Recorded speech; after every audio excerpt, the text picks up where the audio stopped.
Sa mga nagdaang kabanata ay agad nang bumalik si Xiao Chen kung saan naroon ang dalawa na si Black at Xuanfeng. Makalipas lang din ang ilang sandali ay nakarating na si Xiao Chen. At nang makababa siya ay makikita ang dalawa na kanina pa nag-aalala sa kanya. Agad din na nagtanong si Black kay Xiao Chen na kung ano ang nangyari sa pagkakataong iyon at kung nahirapan ba ang ating bida na harapin ang mga langgam na iyon. Sinabi naman ni Xiao Chen na hindi, dahil nakatagpo siya ng isang nilalang na nagngangalang Qiuwang at kanya na din itong pinatay. At hindi niya din inaasahan ang pangyayaring iyon. Dahil ilang sandali pa lang siyang nawala, at tila nakalimutan na nila ang kinakatakutang Supreme Cultivator. Sinabihan din niya si Black na ang susunod niyang gagawin ay ang makatungtong patungo sa ika-9 na antas ng Taigu Quenching Technique.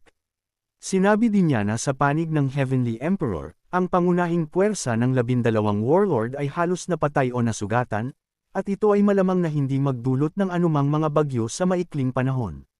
Sinabi din niya kay Xuanfeng na ngayon na ang tamang panahon para sakupin natin ang cultivation.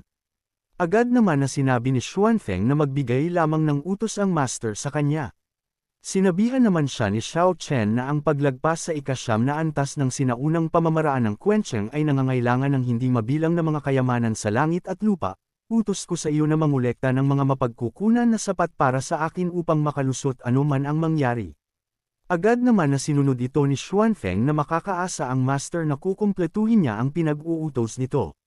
Naalala naman ni Xiao Chen ang Black Dragon, kaya naman sinabi niya na makipag-usap sa batang Black Dragon sa panahong ito dahil bibigyan niya ito ng gawain at hihilingin sa kanya na magmadali. Naagad din namang sinang-ayunan ni Xuanfeng. Matapos ang maikli nilang pag-uusap ay agad na sinabi ni Xiao Chen na kumilos na sila. Inilipat naman ang eksena sa Heavenly Emperor Mansion, na kung saan galit na galit ang Heavenly Emperor. Pinagmumura din niya ang general at sinabihan na isang basura. Halos mawala sa sarili ang Heavenly Emperor dahil sa galit niya sa general. Wala namang masabi ang isa habang ang general ay nanginginig sa takot. Galit ding sinabi ng Heavenly Emperor na 12 general, natalo ng higit sa kalahati. Sinabihan din niya si Tai Wei na kung bakit hindi nito sinunod ang kanyang utos na dalhin si Xiao Chen sa kanya. Nanginginig namang sinabi ng general na Heavenly Emperor pakiusap huminahon lamang ito. Ngunit sa kanyang sinabi ay mas lalong ikinagalit ito ng Heavenly Emperor. Kaya naman binigyan siya nito ng isang malakas na sampal. At sabay na sinabi na sino ang sinasabihan mo na huminahon sa pagkakataong ito. Alam mo ba kung gaano katagal madidelay ang plano natin dahil sa pagkakamali mo? Dagdag pa ni Heavenly Emperor na kung kaya din ba nito harapin ang kahihinatnan. Natahimik naman ang general at hindi na niya na sinubukan na magsalita pa nang marinig niya ang sinabi ng Heavenly Emperor. Nagsalita naman ang kanyang strategist na Heavenly Emperor, ang bagay na ito ay hindi maaaring ganap na sisihin. Sinabi din niya na sinong makakaalam na may kakaibang puso ang lalaking kuwiwang na iyon. Sa sinabi ng kanyang strategist ay kanyang itong tinanong na kung ano ang susunod nilang gagawin. Sinabi naman ng kanyang strategist na ang kalikasan ay tungkol sa pag-iipon ng lakas. Kaya hindi niya ipinapayong ipakita ang iyong talas sa panahong ito. Sinabi din niya habang nakangiti na may natuklasan siyang magandang balita. Nawala naman ang galit ng Heavenly Emperor nang marinig ang magandang balita. Kanyang sinabi sa Heavenly Emperor na nahanap niya na ang bakas ni Li Yunfei. Inihayag niya na si Li Yunfei ay nahihirapan ngayon sa seryosong pinsala, at nagdusa ng malaking pagkawala ng vitality. At sa mga sandaling ito, siya ay nagtatago sa tagpuan ng mga bitik sa itaas na 3 kaharian. Dagdag pa niya na kailangan lang nilang ihayag ang balitang ito kay Xiao Chen, na maging sanhi ng pagkalugi nilang dalawa. At ikaw na Heavenly Emperor, ay maaaring umupo at umani ng mga benepisyo ng mangingisda. Hanggat sa 2 taong ito ay mamatay, kahit na ang 12 wars ay nagreresulta sa pagkawala ng karamihan sa iba pang mga tao sa itaas na 3 kaharian sa harap mo, hindi ito nagkakahalaga sa posible. Natuwa naman ang Heavenly Emperor sa mga iminungkahi ng kanyang strategist, kaya naman kanya itong sinabihan na siya na ang bahala dito. Ibinaling din niya ang kanyang tingin sa general at kanyang sinabihan ito na ikaw naman ay hahayaan muna kita ng mabuhay sa ngayon. Nang marinig ito ng general ay natuwa ito dahil nakaligtas siya sa kamatayan. Kaya naman matindi na lamang ang kanyang pasasalamat sa Heavenly Emperor. Matapos din ang mahaba nilang pag-uusap ay kanyang sinabihan na ang dalawa na bumaba na ang mga ito. Agad naman na sinunod ito ng dalawa at naiwan ang Heavenly Emperor na napapaisip. At hindi na din siya makapaghintay na matupad ang kanyang mga plano. Sa kabilang banda naman na kung saan ito ang tinatawag na extraterritorial, ay ramdam dito ang malakas na nangangalit na kidlat. Sa ibaba naman nito ay makikita ang isang lagusan. Habang ang nilalang naman na kinalaban ni Li Yunfei ay naiinis dahil sa kanyang pinsala. Naiinis niyang sinabi na ang pinsala sa kanyang katawan na tinatawag na Nine Transformation of Life and Death ay mahirap ayusin. Dagdag pa niyang pasiga na Li Yunfei, tandaan mo ang paghihiganting ito ay tiyak niyang may paghihiganti. Matapos niyang ibuhos ang kanyang galit ay ibinaling niya na ang kanyang atensyon sa isa pang nilalang at kanyang tinanong ito kung kamusta na ang kalusugan ng kanyang ama. Lumapit naman ang isang nilalang at kanyang inihayag na ang katawan ng mga may sapat na gulang ay lumalala araw-araw. Kung hindi natin bubuksan muli ang pinto sa labas ng mundo, ay maaari lamang tayong magkaroon ng isang taon na habang buhay.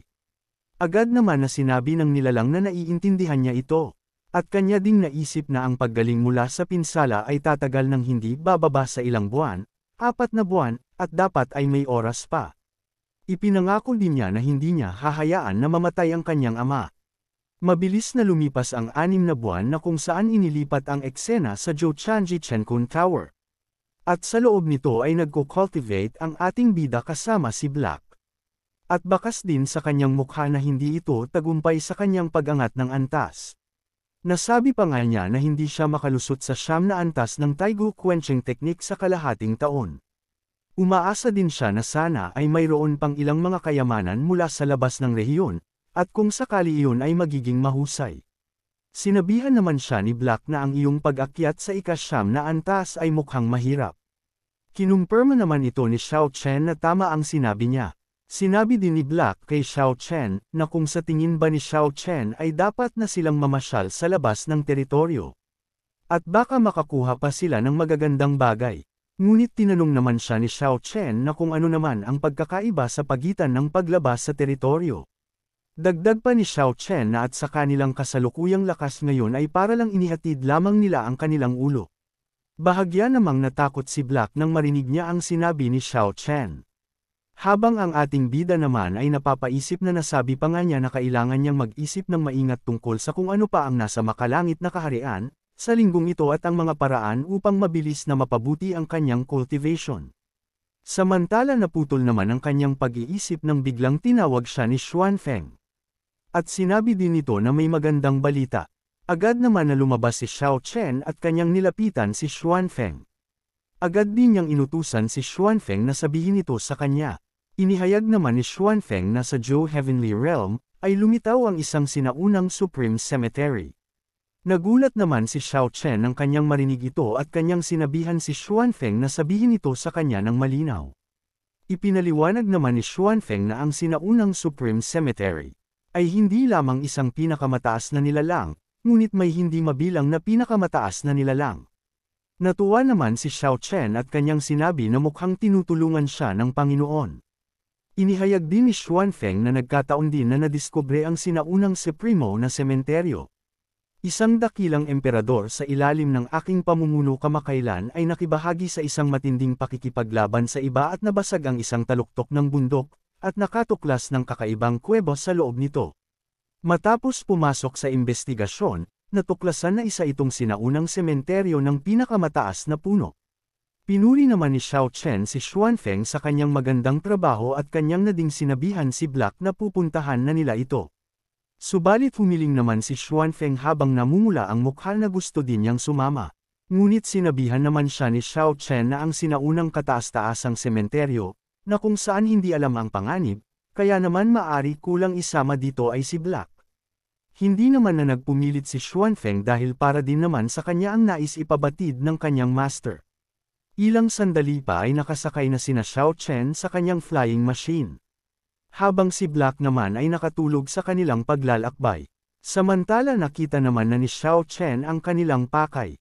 Kaya naman nagising na din si Black at kanyang sinabi na nakarating na nga sila.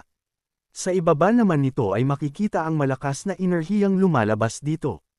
Agad din na bumaba sina Xiao Chen at Black habang nandito naman ang alagad ni Xuanfeng. At nang sandaling makita niya si Xiao Chen ay agad siyang nagmadaling lumapit. At nang makalapit siya ay agad siyang nagbigay ng pugay sa Supreme Body Cultivator. Napaisip naman si Xiao Chen nang makita niya ang alagad na ito. At nang matapos din niya itong pag-isipan ay agad niyang inilagay ang kanyang daliri sa noo ng alagad.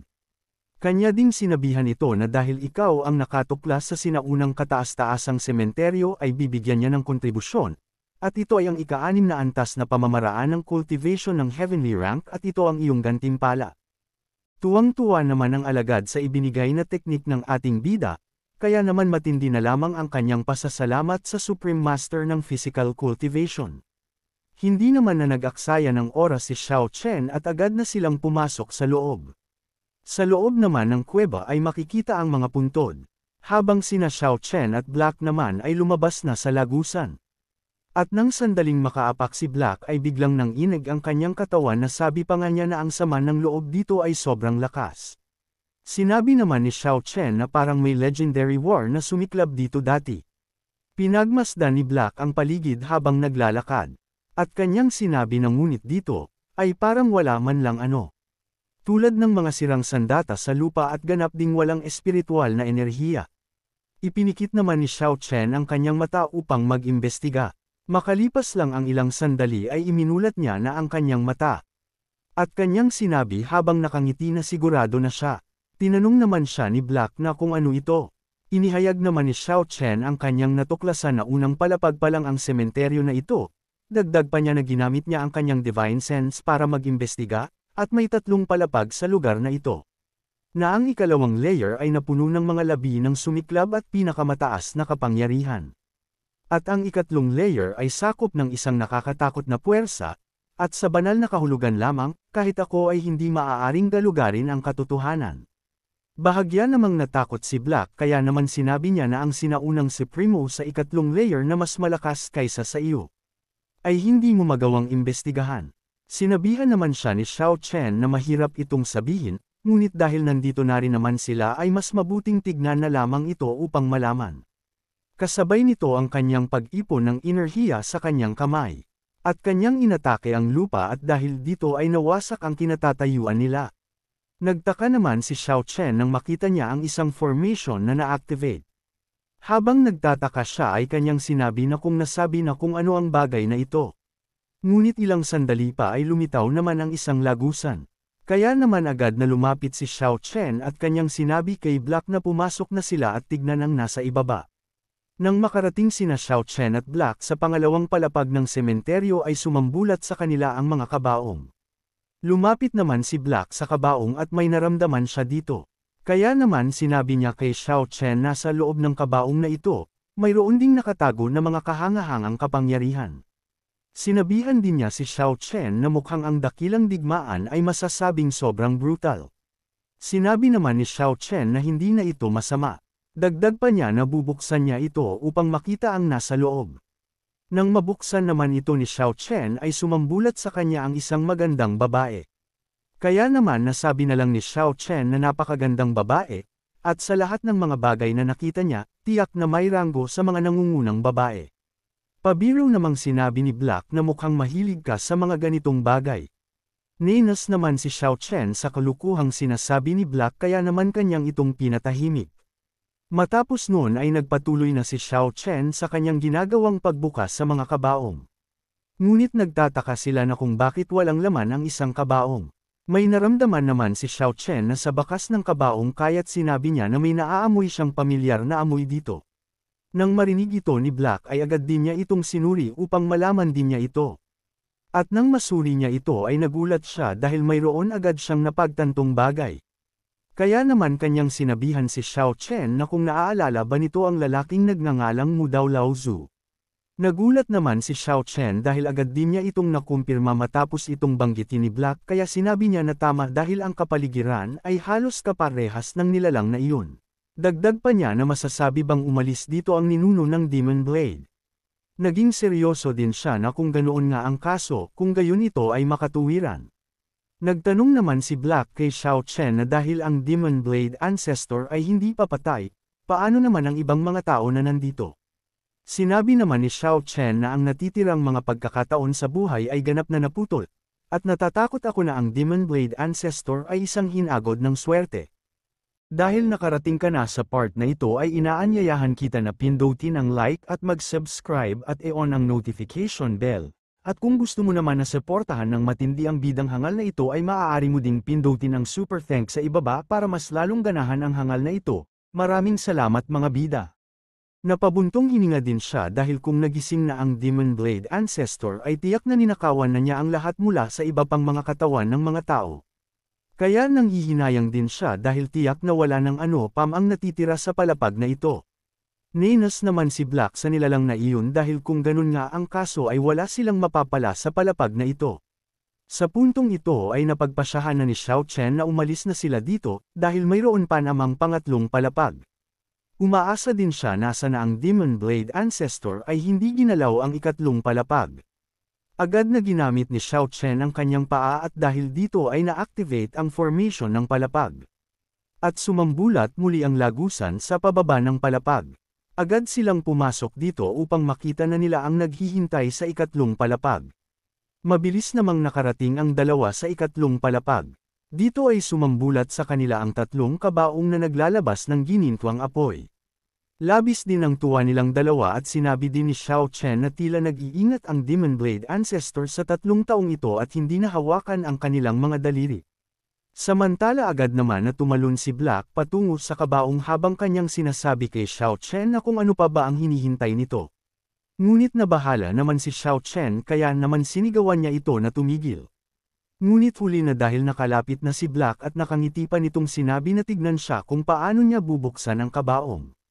Ngunit nang sandaling mabuksan niya ito ay naglabas ito ng matinding apoy. Kaya naman tumilapon si Black habang nasusunog ang kanyang balat. At habang kanya itong inaapala ang apoy sa kanyang balat ay napapasigaw siya sa init nito. Nag-alala naman si Xiao Chen kay Black kaya naman agad siyang lumapit kay Black at kanya itong tinanong kung ayos lamang ba ito. Ngunit dahil hindi ito magawang apolahin ni Black ay agad na tumulong si Xiao Chen upang mamatay ang apoy sa balat ni Black. Nang mawala ang kakaibang apoy ay nasabi na lang ni Black na anong klaseng apoy ito na kayang sunugin siya. Sinabi naman ni Xiao Chen na kahit siya ay hindi pa siya nakakita ng ganitong golden flame sa nakaraang buhay niya, ngunit isa lang ang alam niya na ito ay tiyak na nasa itaas ng siyam na misteryong apoy. Napangiti din si Xiao Chen dahil may naisip siyang paraan kung paano ito makukuha. Kaya naman agad niyang inilabas ang kanyang scorching sun na wala ng buhay. Tinanong naman ni Black si Xiao Chen na kung parasan ang umiindayog at kung ayos lamang ba ito. Ngunit ilang sandali pa ay nagkakaroon na ulit ng buhay ang scorching sun. Hindi din nagtatapos dito dahil nagawa din itong ma-absorb ang golden flame, at nang makita din ito ni Black ay kanyang sinabi na sumisipsip ito ng apoy. Nagpatuloy ang pag-absorb ng scorching sun sa golden flame at malapit na din itong matapos. Tuwang-tuwa naman si Xiao Chen dahil tagumpay itong nagawa ng scorching sun niya. Habang si Black naman ay namangha sa kanyang nakita. Matapos ang pag-absorb ng scorching sun ni Xiao Chen ay nawala na din ang golden flame sa kabaong.